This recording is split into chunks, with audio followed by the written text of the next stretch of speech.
I'm Libby. I'm Tori. I'm Quentin. And we're Crooked Classics. Unfortunately for this episode, Kirsten was not able to make it, but she is here in spirit. Welcome to Crooked Classics. This week we are discussing Jane Eyre by Scarlet Bronte, and we have a couple of recurring guests and a new guest. Welcome back, Isaac and Jade. It's great to have you. Hi. It's great to be here. Awesome. And we have a new guest. Would you like to introduce yourself? Oh, my name's Heather. I am female, and I am a little older than the rest of you, maybe. I have been reading Jane Eyre about once a year since 4th grade, so that would be a long time. And I have a bachelor's degree in anthropology. Ooh, good to know. All right, would you like to read the synopsis for us, or give us a breakdown? Okay. Jane Eyre, written by Scarlet Bronte, was published on October 16th, 1847, under the pen name Currer Bell. Scarlet Bronte was born April 12th, 1816, as the oldest of the surviving Bronte children, and taught her younger sisters, who also became famous authors. She outlived all of her siblings, but was outlived by her father. She worked as a teacher and governess, and eventually she and her sisters admitted to their pen names and became celebrated in London literary circles. Charlotte died March 31st, 1855, and is buried at St. Michael and All Angels Church in Haworth, England. Jane Eyre is an eponymial Bildungsroman, noted for being the first to use a first-person narrative. It focuses on the life and moral development of the heroine, starting with her grievous childhood spent with relatives at Gateshead Manor, where she is abused. She is then sent to Lowood School at age 10, where she learns music, sewing, drawing, and French. The school is revitalized after a breakout of typhus draws public attention to the poor conditions of the school, and Jane's closest friend dies of consumption. Jane decides at 18 to leave Lowood for another position and accepts a governess position at Thornfield Hall. At Thornfield, she feels accepted by the staff of the house and grows close to her only pupil.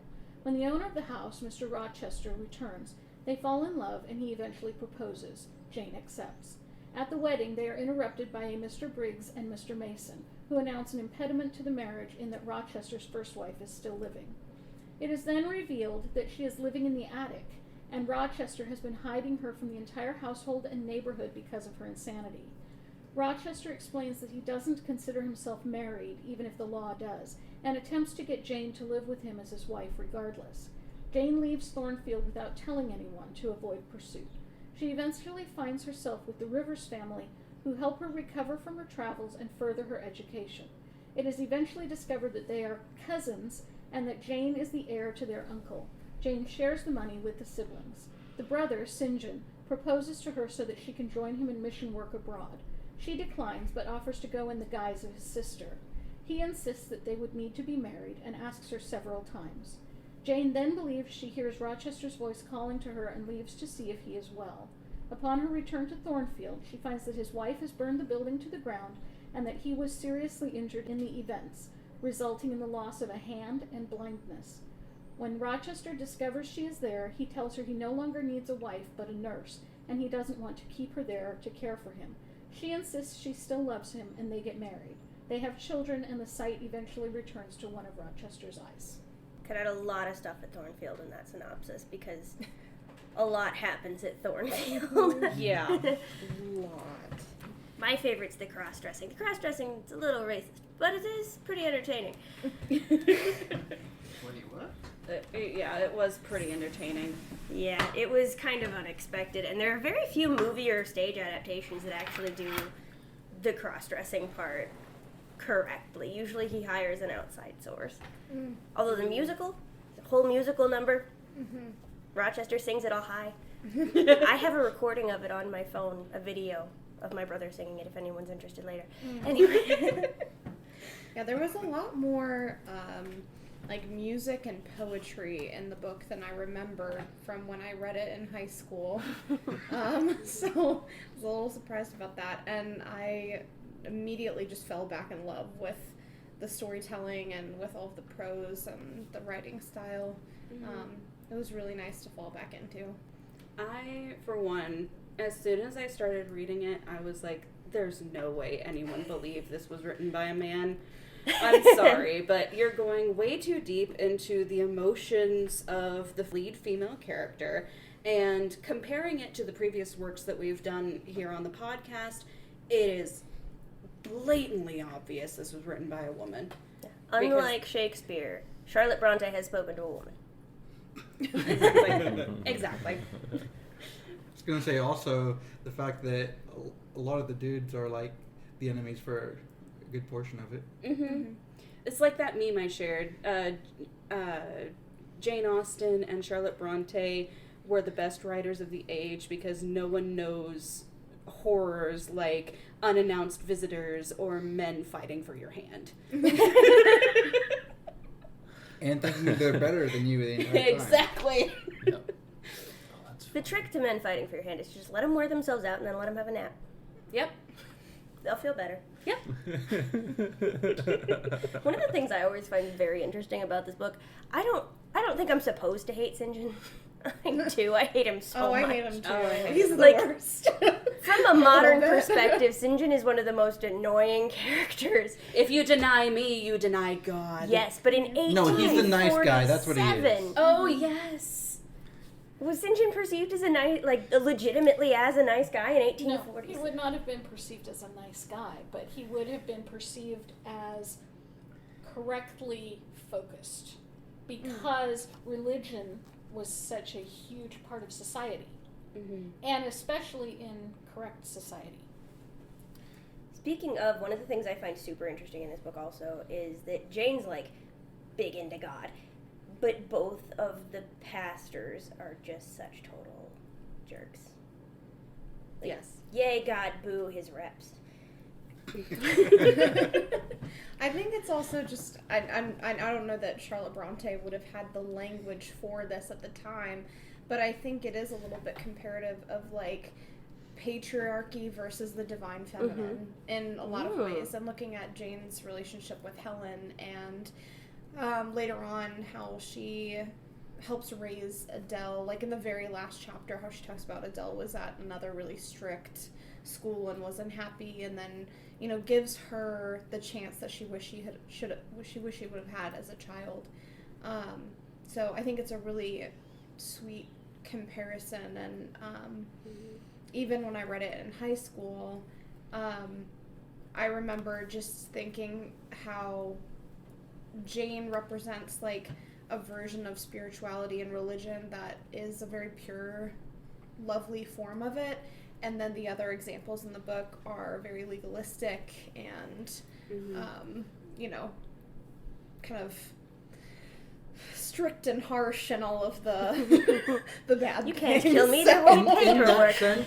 In that sense, I'd say Mrs. Reed was the perfect introduction to that before actually meeting either of the pastors. So I feel like it was common in that time to punish people for not being considered normal. So in this case, Jane was an orphan, and so she was being punished for being an orphan and having to rely on her aunt to provide all of her needs. And then when she goes into Lowood, again, they're all being punished for being orphans and for not having family or any resources to pull from or to go back to. That was very, very typical of that age. There was the deserving poor and there was the undeserving poor. Which brings us back to Christmas Carol, because Bob Cratchit, that's his name, was the archetype of the deserving poor, even though there's no way he would have been able to afford that house on his salary. Oh yeah, absolutely not. And his salary was good. Yes. I'm glad we went back to Christmas Carol for a good thing rather than the lobster. The lobster is the most important part of A Christmas Carol. I will not give up the lobster. We had a long conversation about why. That in the Muppet version of the Christmas Carol, they don't have a Muppet glowing lobster. They had a shrimp already. Every excuse, and they didn't go for it. So anyway, Isn't there a shrimp Muppet? They do. There's a king shrimp. He's a king prawn shrimp. He's a king prawn. He would get mad at you for calling him a shrimp. Listen, I've seen very little Muppet stuff. Who else loved Miss Temple? This is a verbal podcast. I can't just raise my hand.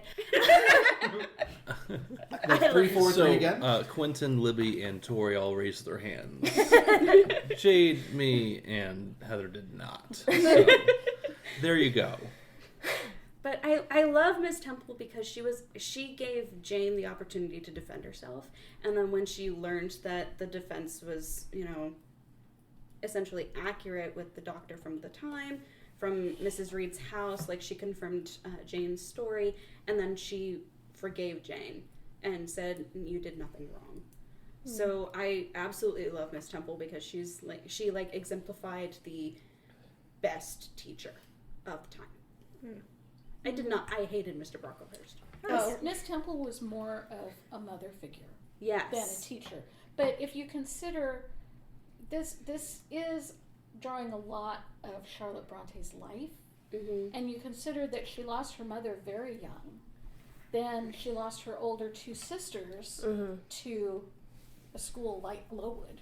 It was Cowan Bridge Academy for poor religious daughters, but it was pretty much Lowood.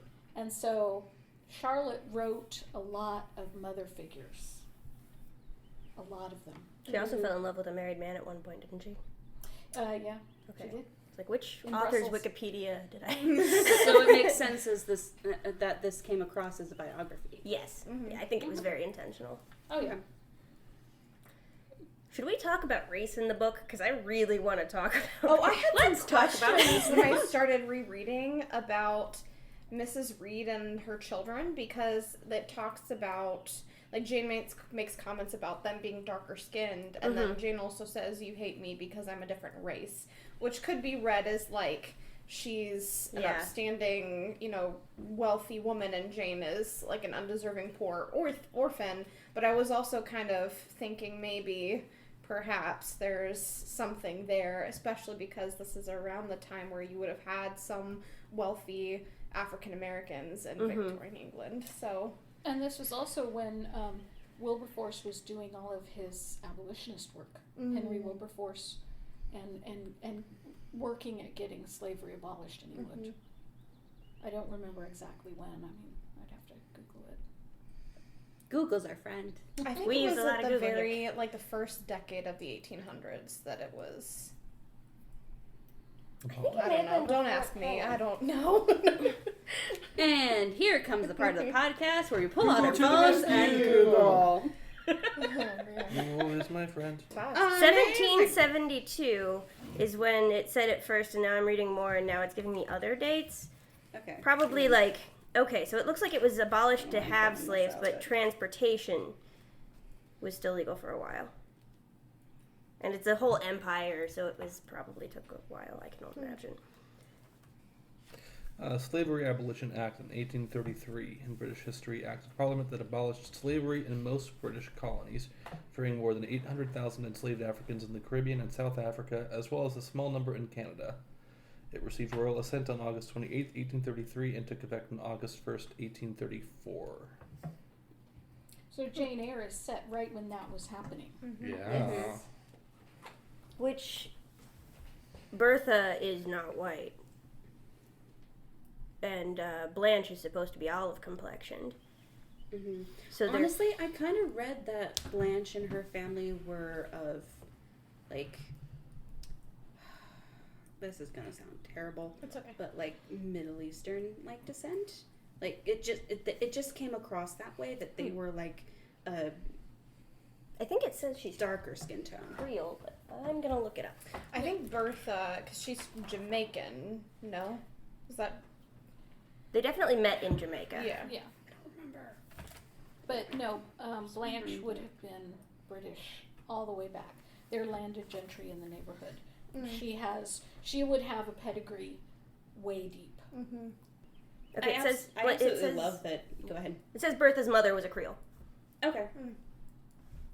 But I absolutely love that Blanche and her mother decided to decline the marriage when Rochester said that he lost his wealth, which was a lie.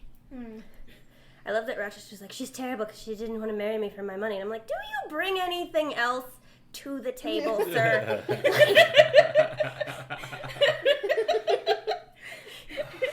The girl who You don't want me in my do you ward think? and my crazy wife just as we are? No? No, you just You want like my houses treasury? that don't I catch fire? Yes. Love is dead. Olive complexion, dark and clear. That's how Blanche is described by Mrs. Fairfax. Okay.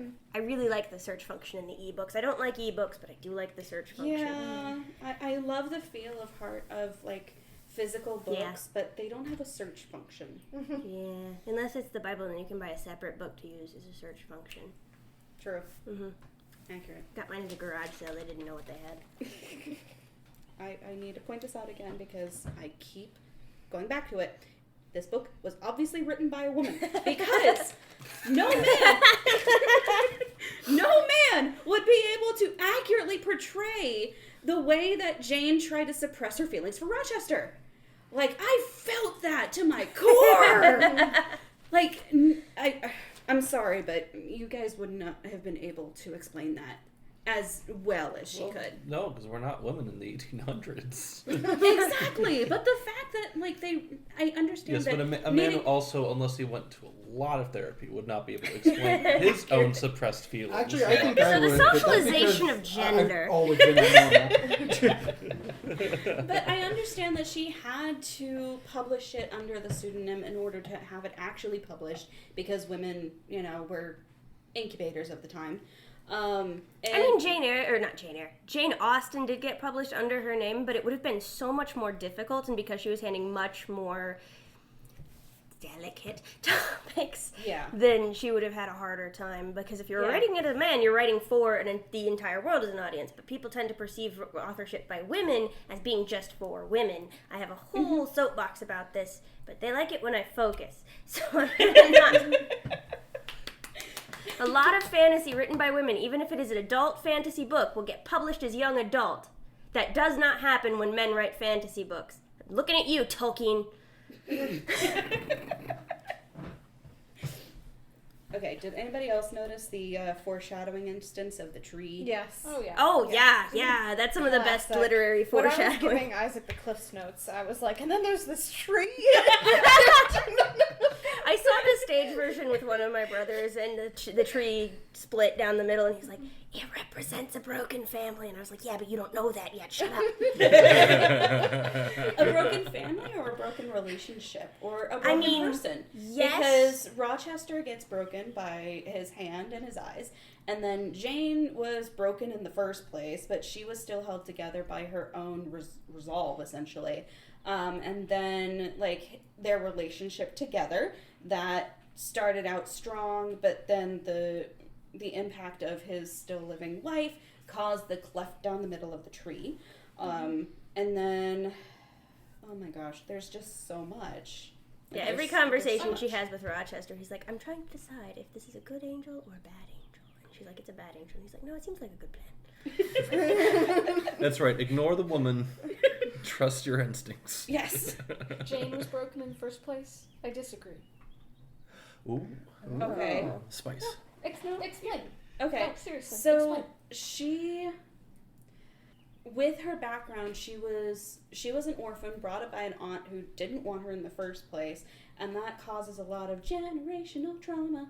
And then she goes to a school where she is essentially outcast because of the lies that Brocklehurst told, based on what Mrs. Reed Well, told. she thinks she's going to be outcast, but everyone ends up accepting her because nobody else likes Brocklehurst either. Yeah. This is true. Everybody's like, oh, he said it. She's But- fine. But go on. And then with her relationship with Rochester, she keeps going back and forth. Jane herself has great resolve, like she's a good character, and the events that happened to her caused the rift in the middle. I feel like that was what I was trying to say. Okay. Is that's how she's like the tree, is that like she herself has great resolve, she has a great will, she's a very strong person, but the events of her life caused like the split. Okay. I wouldn't necessarily define her as a broken person so much as I would, like, she's a traumatized person. And even when they talk about, or in the chapter where she had just come out of the red room and she's sitting on the fireplace and like shaking and crying, and she says something to the effect of, like, yes, Mrs. Reed, like, your actions have affected me to this day. It's interesting because she, like, in 2 sentences is like, I'm fine, this didn't affect me, and then she's like, well, but I still think about it, and have, like, a physical reaction to it to this day. And so I think it's just, we're living in a very, very different time, and we have a very, very different definition of trauma and brokenness and what that looks like in a person. But rest in peace, Freud. You would have loved Jane Eyre. Probably could have read it if you wanted to, but I wanted to tell the joke, so. Well, yeah, it's a very, very different time. I still disagree with Jane being broken. There's a lot of resolve, and yeah, she probably had some nightmares, and she and Rochester had a lot of discussion about stuff that we don't hear about because it was in their marriage, and they talked all day long, but we don't get to know about all that. But at the same time, though, every time she's beaten down, she comes back stronger. Okay? She was a quiet little mouse, hiding in the house, hiding behind the curtains so that she didn't get found by her cousin, and obeying Mrs. Reed, and allowing Mrs. Reed to put her in a separate lane. You know, there was a gulf between her and the children of the house. And then she went to Lowood, and she lost her mind when Helen got punished, and I couldn't handle it. But then when it actually happens to her, she stands there and she deals with it. And, well, if it isn't the bridge I said I'd cross when I came to it. Exactly. Right? And then she grows through the Lowood things. It becomes better. Mm-hmm. Then she goes to Thornfield, and all of that mess happened. But after all of it, she manages to grow. She sets her feet on the path, and she's the schoolmistress and well admired in the district, and studying Hindustani with St. John, who, yeah, I agree with you that he's a nasty piece of work. And he's a prat. Yes, he is. But at the end, then she ends up standing up and being the wife of a disabled person. And you know, at that point, gender doesn't matter. Being a caregiver in that time for a disabled person, blindness and lameness, and Rochester lost his hand, and that's huge back then. I mean, there was no prosthetics. Hey, shout out to the movie adaptations that actually had him lose his hand, because a lot of them tried to clean it up and make it more aesthetic at the end. Mm-hmm. Yeah. I probably need to stop reading Outlander. Not gonna happen. But I was just like, oh yeah, Claire could definitely have set those bones. Wait. I've seen documentaries on medieval surgical practices, and I think I could be a medieval surgeon if you gave me a real sharp knife in about 10 minutes. That's really funny. It's a sharp knife and a saw. How hard can it be? Maybe a little fire? No. Don't forget the leeches. I mean, I'm talking surgery, not medicine. It's a different thing. I can also cut your hair. Okay. I'm sorry. Whatever you need removed. I'm just very glad we live in 2020 and not 1620. The Lord blesses his barbers. If the limbs don't need removed, the beards will grow. Save it for Don Quixote, Tori. But anyway, I still think now that we've run down that I don't rabbit need Kirsten trail, to be distracted. No. I still think that Jane ends up being stronger for all of it. Because she ends up, you know, she talks about she's a helpmeet and partner. And this actually goes back to the whole Victorian woman question, which the Brontes, all 3 of them, wrote about in their novels. She says that no woman was truly more a helpmeet and partner to her husband than I am of mine, because of his disability. Especially with her previous concerns about them being unequal. Exactly. Yeah. I mean, before he was damaged, you know, he was giving her everything material, he was feeding her, he was clothing her, he was housing her, he was employing her, and the only way that she could fight back is to cut it from 50 pink dresses to 1 black and 1 gray dress in the village. You know. Mood. Yeah. And so We're not talking about your sewing stash. Oh, I was Don't gonna say, tell like, people. sewing stashes and yarn stashes are against Collecting rules. craft No supplies touchy. and using craft supplies are different hobbies. No touchy. I was gonna say you either die in your 50 pink dress era, or you live long enough to see yourself become the one black and one gray dress. By the way, this is not a transition at all. Anybody who thinks that the Bronte sisters were lying and that a man or their brother specifically wrote the books, meet me out back. What I You're gonna think catch is her really, hands, is what what I you're gonna think do. is really Not the interesting- rye. We're gonna catch that. Sorry, go ahead. What I think is really interesting, though, is how, if you read biographies of the Brontes, if you listen to that, they really did love and respect their father. Mm-hmm. But Charlotte, and he was a curate. He was a minister. He was a Calvinist minister, which is what St. John was, which was what Mr. Brocklehurst was. And yet but apparently they really, really did love their father. I mean, there's a fictional book out there which is really fascinating, which is The Sins of Charlotte Bronte or something like that. And that's a fun one to read, but I mean, it's You should also read the Eyre Affair. I haven't read that one. It's on really my good. list. It's on my list, but I can give my copy to Libby to lend to you if you'd like. It's quite good. My uncle gave it to me. I don't think he liked it. But I think that it's interesting how all the biographies really say that they really love their father, but she has St. John Rivers and Mr. Brocklehurst in there. In Wuthering Heights, there's also that really preachy gardener who annoys the crap out of everyone. Yeah, Yeah. Joseph. Yes, Joseph. He's not a priest, but I think he'd like to be if he had the money to go to school. He's very annoying. I was gonna say, as far as they love their father, but they have the two characters that in the book that are pretty awful. I would say, being in his sphere, they're likely to have come across people like that, though. Oh, absolutely. And that's probably why.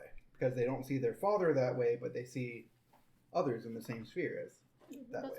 Yeah, that's probably I mean, true. I also feel like most literary works, all, have basis in reality. Mm-hmm. So she likely saw the associates of her father that she did not like. She didn't like their attitude. She didn't like the way that they portrayed themselves, or they didn't like how they treated her. And she took those snippets, like those Snippets? thank you, words, I know many big words, some of them helpful. only some. If you can find a way for me to naturally use flossy, nosy, nihilipilification, I'll give you the $1 in my purse. What does that mean again? Valuing something to be worthless. So, Can you say the word again? Flossy, nosy, nihilipilification. I can say it faster, I cannot spell it. You can say it backwards. Flossy, It's actually nosy, flossy, Flossy, nosy, nosy, nihil, nihil, uphill, uphill, ification. effication. And it means Flossy, what? nosy, nihilipilification. To value something as being worthless. Tell people your dad's an English teacher without telling people your dad's an English teacher.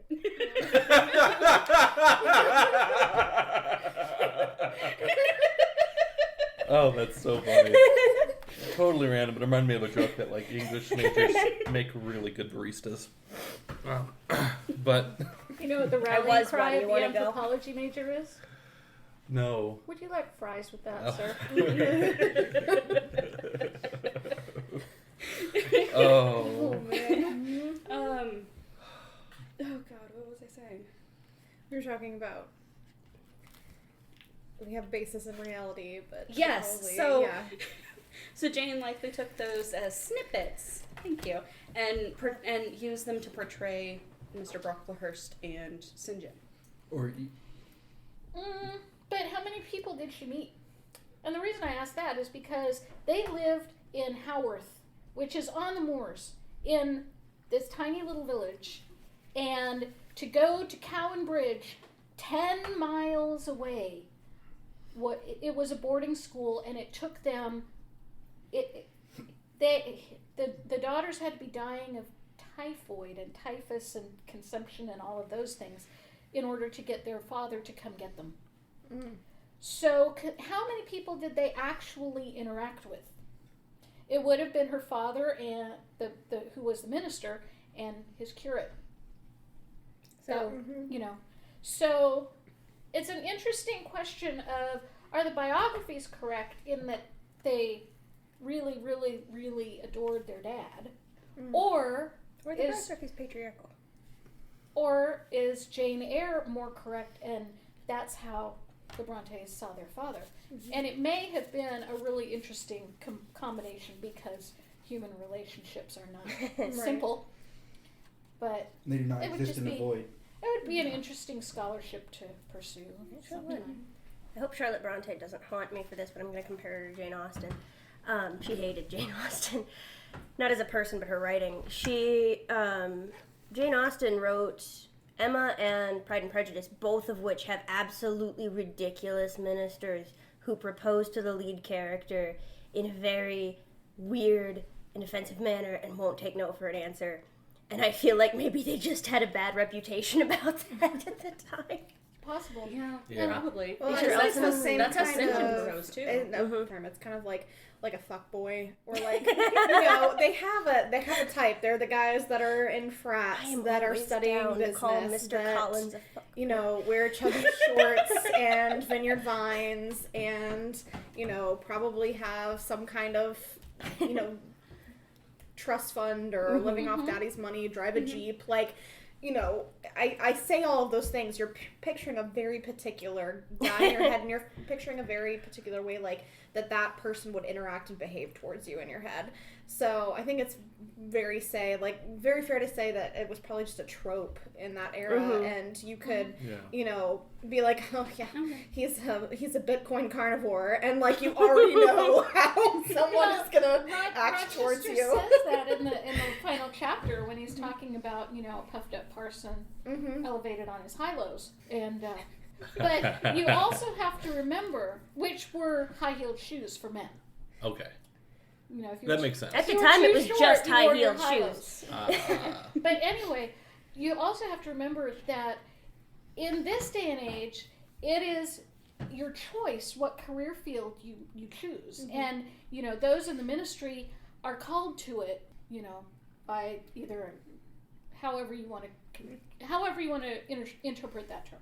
Because I know that not all of us believe the same way. But back then, you had the heir.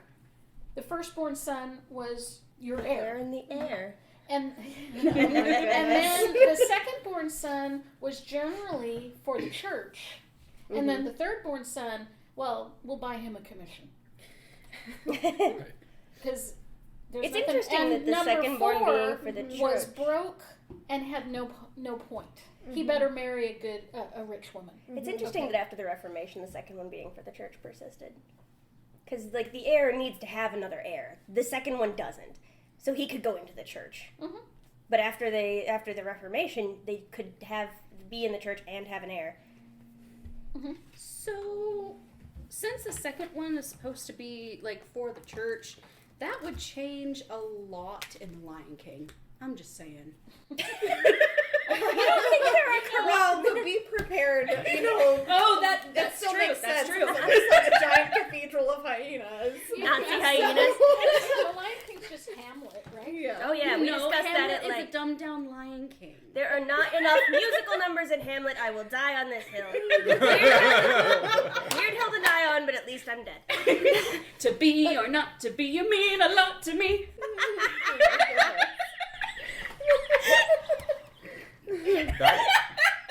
That was a lot. I am sad I missed that. We're not having an asthma attack today, Libby. I'm sorry, Heather. No, you're fine. So if you consider that Brocklehurst was probably a second because he didn't have anything to inherit. And if you consider that St. John, well, he chose to go into the ministry. Because he was the heir, but he didn't have anything to inherit because his dad was broke. So, there's... And like what I like to call Jane Austen poor. They did still have a house and a housekeeper. Millennials do not consider that poor. But they would have at the time. Well, yeah, but the house and the housekeeper, consider how much work. I mean, you have to think about what happened at that time and what it was like at that time. You know, I mean, how much work is it to keep that house? Plus, the servant was in the family. She came in to nurse the children, and they kept her because, as a nurse, she wouldn't have had the education. Are we talking about a different book now? No. No, we're talking about the last chunk of Jane Eyre when she's with the Rivers family. Yeah. With Hannah. But she came in and nursed St. John and Diana and Mary when they were young. But as a nurse, she would not have had the education to go somewhere else. And so often they were kept.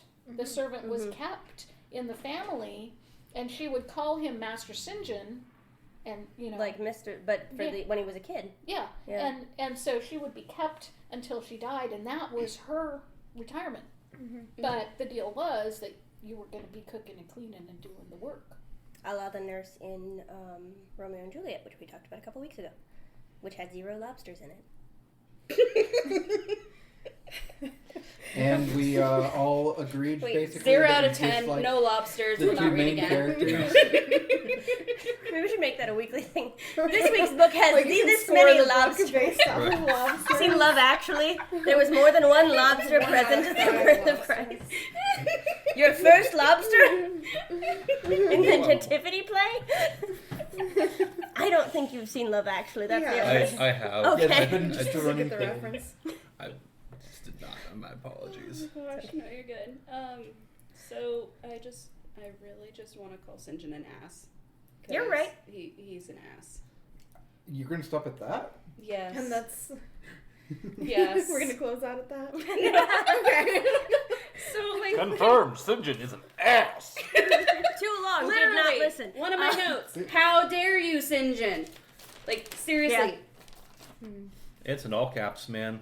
It Yeah. is. Middle of the page. Well, let's And she had to write those caps. Yeah, she had to write them with her bare hands. Yep. Yeah. in red. Yes. In red. In red. It's all in red, though. It Like would the be blood of angry better men. Ooh, should we read the Scarlet Letter next? Please don't make me reread the Scarlet Letter.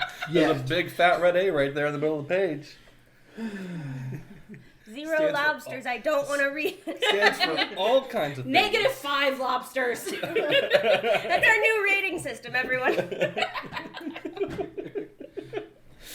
Oh.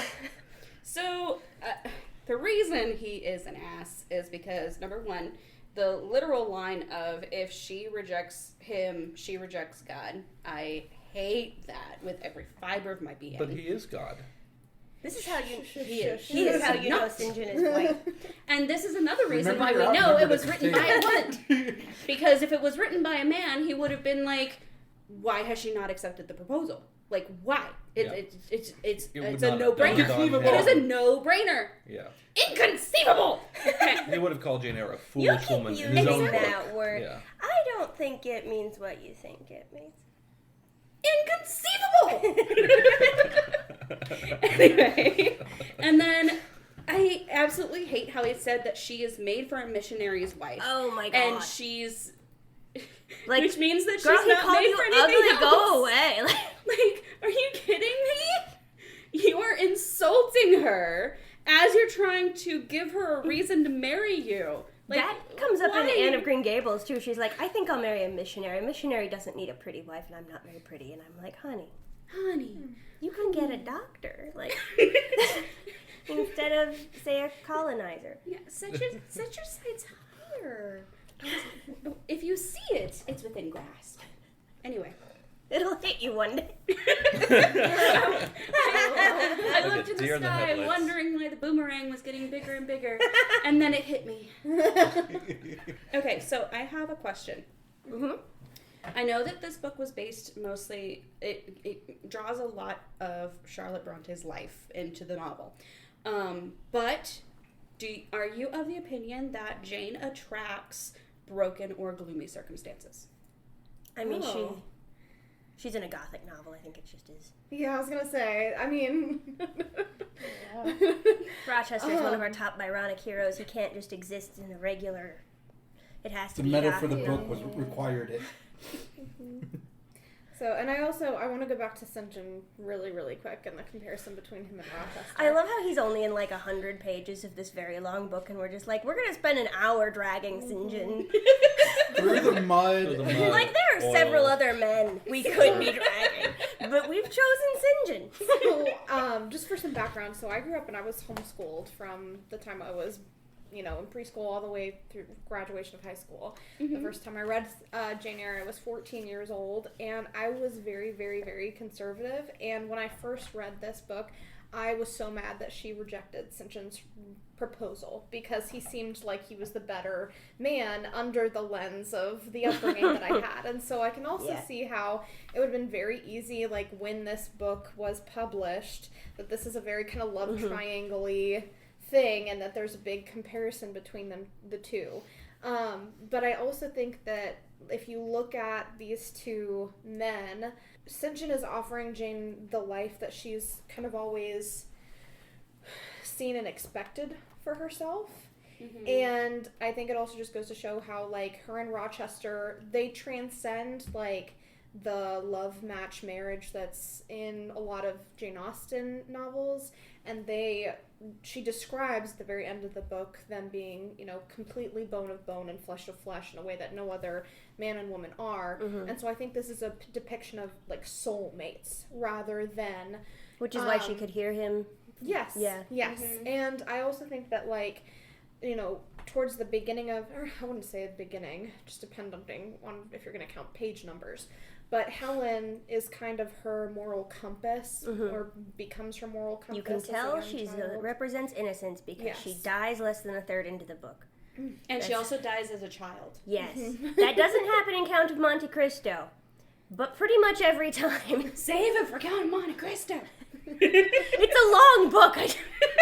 I think I tried to start reading it like in high school, and I think it's really good, but it's a slog. As you were saying. Anyway, so we see as Jane develops, she stops being a person who looks at true north in a way, which I think that is completely fine, and that just describes, coming of age and growing up, and you realize that there's no complete black and white to any aspect of life. And then Rochester becomes like her soulmate and her equal opposite and the other kind of magnetic force in her life, and replaces this like very strict moralistic way that she's lived her life and you can see even from the narrative when she's like a very small child, like she has a very strong sense of justice, but that doesn't look like the moral code that she's growing up in, whether it's in Mrs. Reed's house or the school or wherever. But I think that so there's kind of an implication that morality is innate rather than taught. In a sense, yeah. But I also think it depends on how you read it, because you can read it from the narrative of, like, she's experiencing these things and she's kind of an impetulant child, just based off of who you are in the context of reading that book. But I think that at the very end, when she eventually goes back to Rochester and chooses him, it's just a very unique, it's not a narrative that's seen in a lot of the novels that were published then, or I think even published now, because she's kind of choosing a third way, and choosing, someone who is her equal, and not necessarily like the white knight or anything like that. And yeah, it doesn't have the didacticism that a lot of Victorian novels have. Yes. Because, like, even in Pride and Prejudice, like, we see Darcy's an ass in the beginning, and then at the end, like, the second half of that book is him just, like, redeeming himself for all of the bad qualities. And, Lydia. Yes. And save them for the... Yes. But even in, like, this book, Rochester, like, even though he's maimed and loses his vision, and he becomes... I would say, like, a less fiery, boisterous character, we don't see a lot of moral development with him. We more just see the reason for their marriage not taking place being taken away. And I know that he does change in some aspects, becoming, like, a softer version of himself. But it's just a very different narrative than other popular books from this time period. It's a real standout. I would argue that he doesn't change. I would argue that point maybe, because if you read the prayer that he prays at the end after he and Jane have decided to get married and all of that, he really does say, I really was on the bad path, and I hope that I can be forgiven and walk a better path forward. And that's totally paraphrasing because I don't have it in front of me, but I think that I might say God that forgive me, man meddle not with me, I have her and mean to hold her. Change. That one. Was that? It was right after he proposes, right? Yeah, it's like the very end. Oh, the second time. Yeah. Table of contents.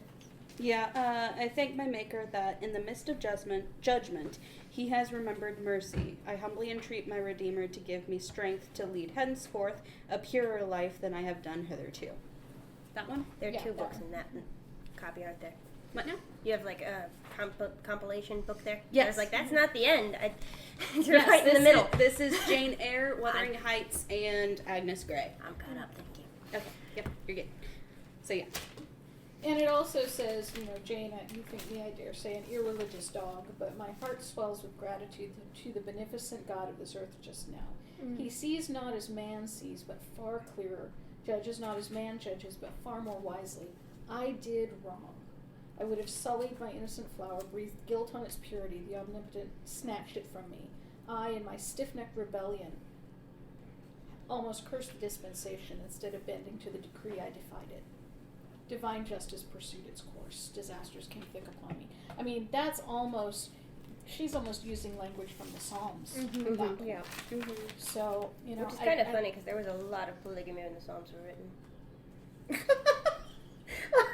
Yeah, that's true. That's fair. I mean, My degree is in comparative religion. Go ahead. the writer of the book had 7 wives and probably some concubines that we don't know about, and an affair with Bathsheba, but Rape Bathsheba.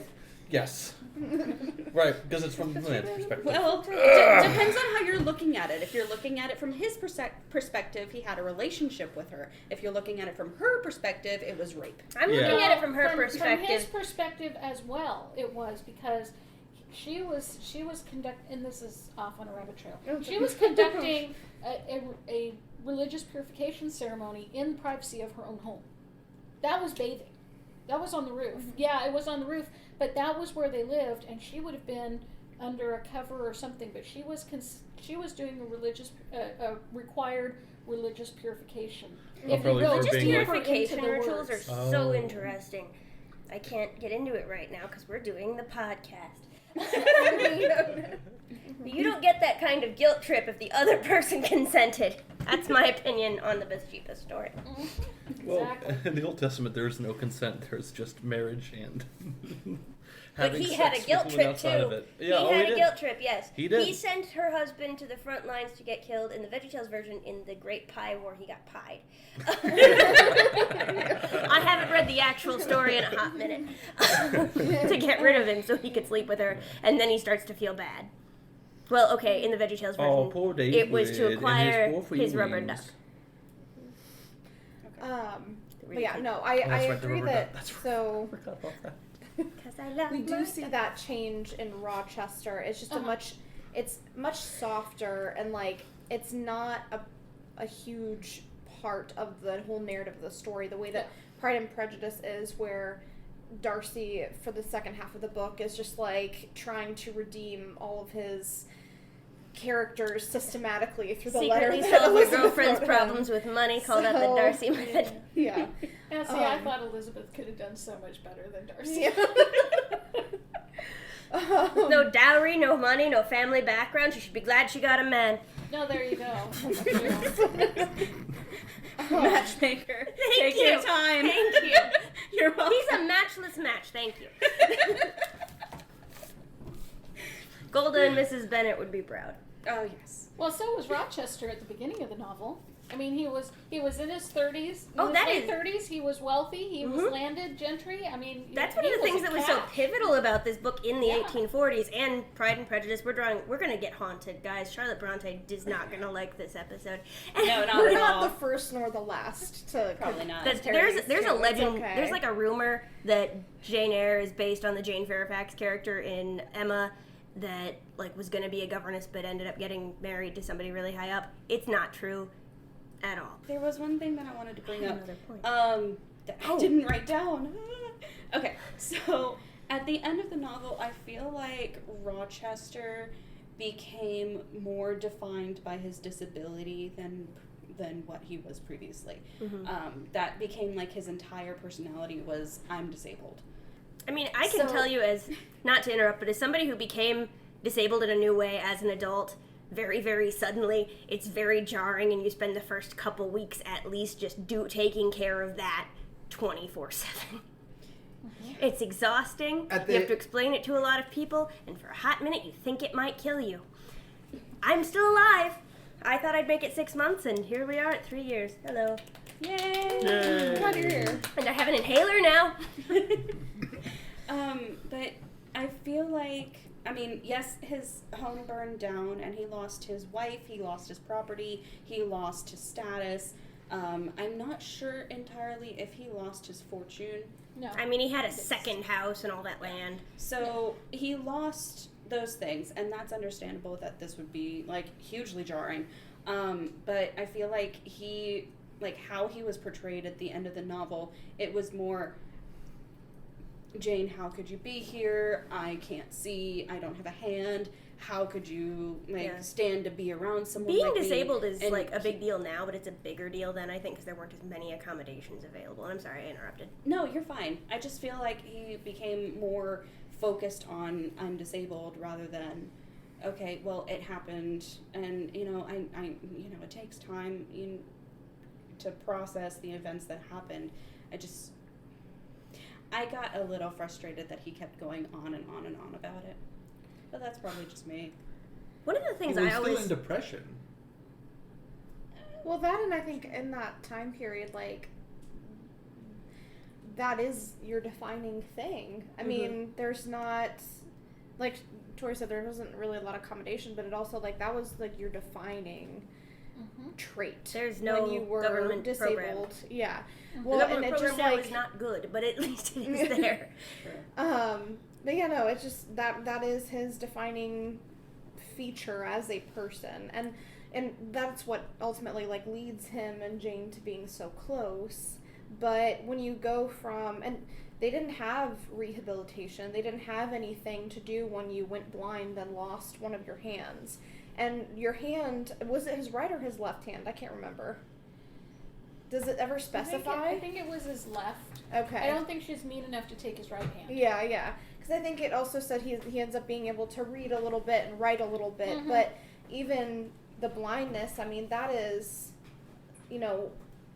your form of communication with the world. And for him, that's all of his business that he has to do as a landowner. And, especially in that time when you didn't have audiobooks. You didn't, I mean, your way of communication outside talking to the people that you were with was writing letters. That was it.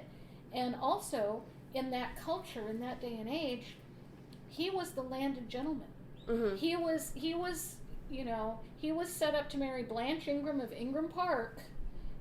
And that was a big deal. And that meant that he was probably, because Blanche's mother was a lady, and she's the honorable, he was Mr. Rochester, which means he made his money. Somewhere in the family, he had made his money in trade. But he was set up to marry the Honorable Blanche Ingram, who was titled. Somewhere, her father held a title. We're talking like old money. Yeah, we're talking old money. Rochester is not new money because, but he was the landed gentleman in the neighborhood, and he was probably a social leader, and he was probably high on the protocol list. Can you imagine having Mr. Rochester for your social leader? Well, he didn't. I would be so popular in that context. I think. I don't think that he paid a whole lot of attention to the social mores at the time, as far as, but his house was set up to have 20 or 30 people as a house party, plus the attendant servants. So he was high up, and so he was used to being the leader. He was the foremost. He was number one. He was primo. And so his disability took not only his physical capabilities from him, but it took everything from him. It truly humbled him. Can you imagine, though, reading this book and gonna compare it to Pride and Prejudice again? Elizabeth turning down Darcy, Jane turning down Rochester, Ty and Anne turning down Gil. Can you imagine reading that in a context where you have barely any money, no power over your own bank account, like, you don't have options that aren't get married. Richest man you know is like, hey. Can you imagine saying no? Can you imagine reading somebody saying no? Like, as soon as whoever read that, they were like, get my horse, I have to go tell Helen. When she turns him down after she finds out, like, she could have money, she could be financially secure, she could go see France. But she doesn't, because she thinks it's morally wrong. And the strength of character that would take in 1847, when that's like, it's like that, or, wander up the road and hope you don't starve, which she almost does. It's very impressive to me. Also, to the one person who might be listening who doesn't like first-person narratives, I say, you know who you are. I always found it slightly unbelievable that she would be dying and starving, that she would attribute her near death to starvation and 3 days of starvation and wandering. I'm like, no, 3 days isn't going to kill you. You just miss Rochester that much. You have been beaten down that severely. It's also the rule of threes. You can last 3 minutes without oxygen, 3 days without water, 3 weeks without food. Well, she had water. So, yeah. So I dragged that off the rails, didn't I? No, it's okay. Sorry. It's fine. It's how we roll here. So there is, I feel like there is a You're in portion when Lobster she is wandering where she gets up from, like, a place she was sleeping, and she basically, in a very fancy, long, drawn-out way, says that she wished she hadn't woken up, or she wished she had died. So I think you're right. It's mostly from heartbreak, and again, to, like, be in the middle of your wedding, and some random dude shows up and is like, hey, you can't marry her. He's married to my sister. That's a huge... I can't imagine, like, the weight of exhaustion I would feel. Not to mention the fact that it kind of was her fault. Because she was the one who sent the letter to her uncle saying that she was going to marry Rochester. And Mr. Briggs was there, who was... No, Mr. Mason was there, who was, his brother-in-law. His brother-in-law, thank you. So Mason heard the news from her uncle from her letter. And so Mr. Mason drove back to say, no, this can't take place. Mr. Rochester's a demon. Every time I think about Mr. Mason and Mr. Briggs interrupting the wedding, in my head they're like, it's Brittany, bitch.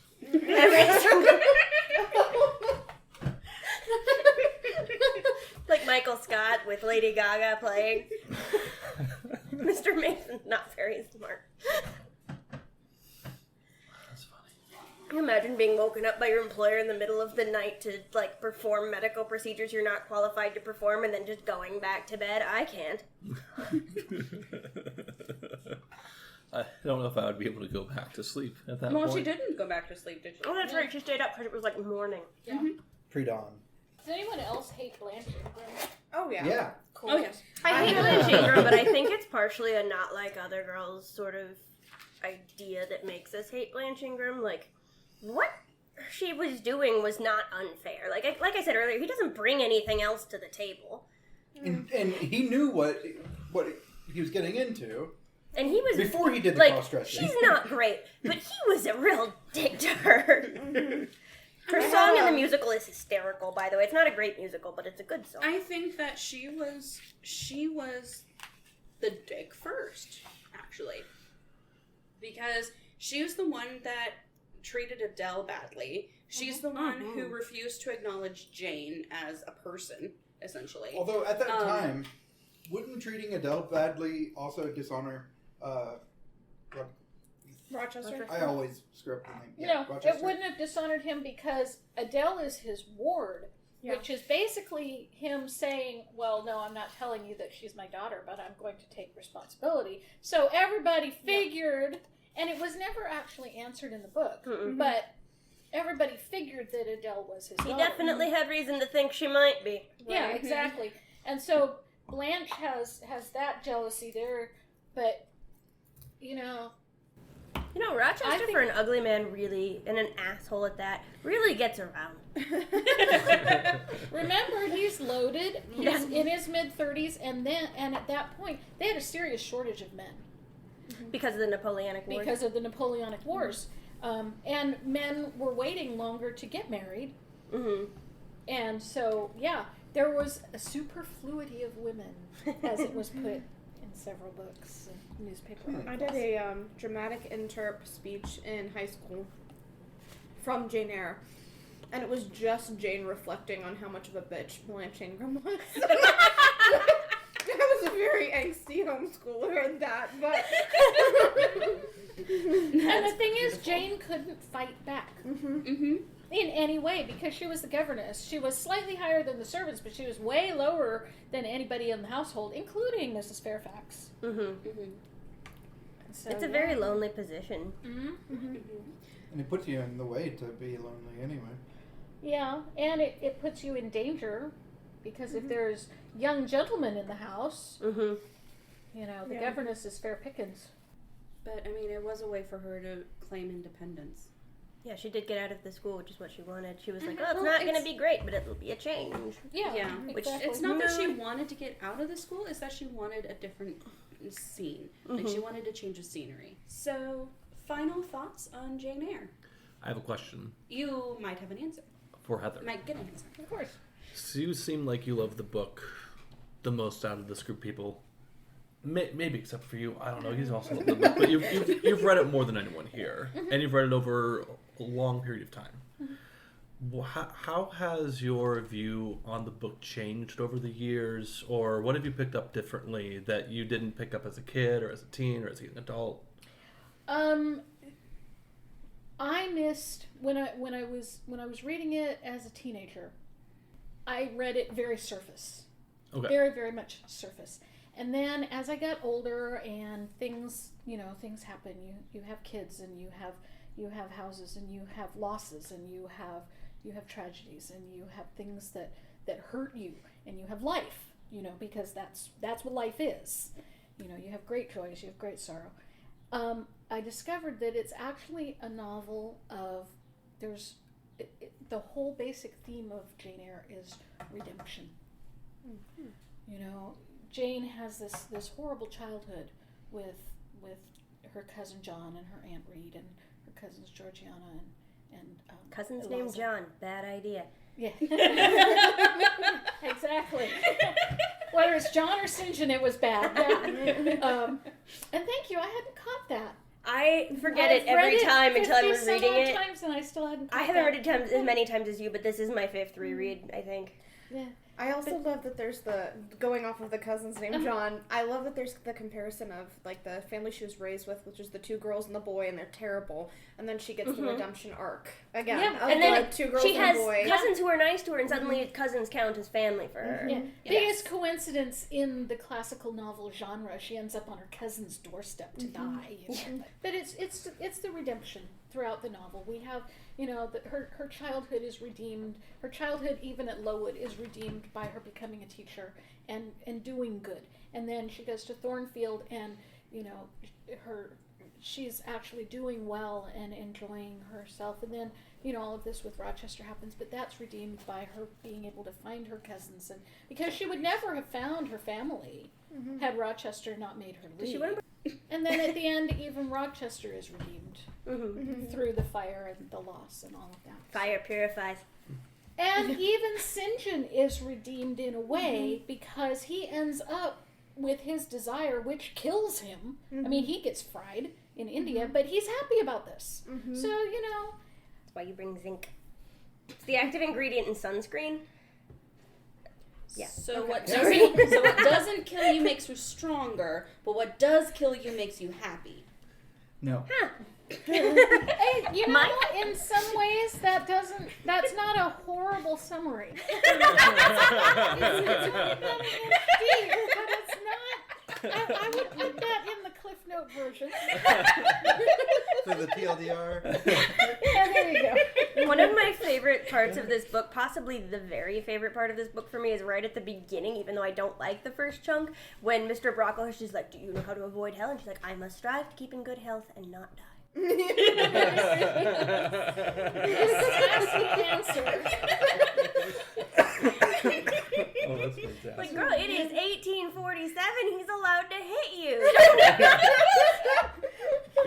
I always had my doubts about the little child who when offered a ginger nut or a psalm, a psalm to learn, angels learn psalms, and he gets 2 nuts for his trouble, and I'm like, yeah, the cynical among us might wonder about that answer. R.I.P. Pavlov, you would have loved. Yes.